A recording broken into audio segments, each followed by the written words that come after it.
নমস্কার সবাইকে, আবারও একটা নতুন রেসিপি নিয়ে আপনাদের মাঝে চলে এলাম। আজ দেখাবো ভেন্ডির মশলা। প্রথমে ভেন্ডিগুলোকে ধুয়ে নিয়ে ছোট ছোট করে কেটে নিতে হবে।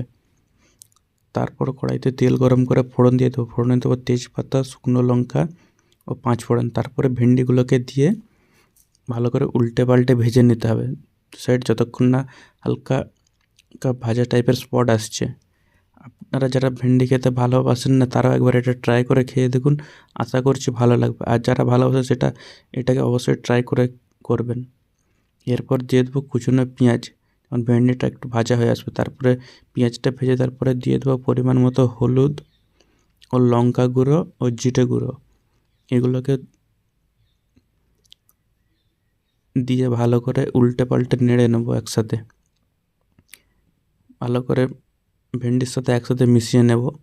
এরপরে স্বাদ মতো নুনটা দিয়ে দেবো, পরিমাণ মতো নুনটা দিয়ে ভালো করে উল্টে পাল্টে পরিমাণ মতো জলটা দিয়ে দেবো, ভেন্ডিটা সিদ্ধ হোক। আপনারা আমার ভিডিও দেখছেন, লাইক কমেন্ট শেয়ার কিছুই করছেন না। একটু লাইক কমেন্ট করুন, সাবস্ক্রাইব করুন, সাবস্ক্রাইব করতে ভুলবেন না।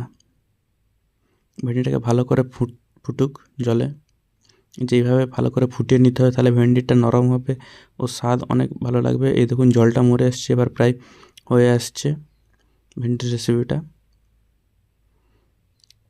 এই যে আমাদের ভেন্ডি রেসিপিটা প্রায় হয়ে আসছে। ভেন্ডির রেসিপিটা হয়ে গেছে। এবার আমার অন্য পাত্রে তুলে দেবো, যে পাত্রে রেসিপিটা থাকবে। লাইক কমেন্ট সাবস্ক্রাইব করতে ভুলবেন না। নমস্কার।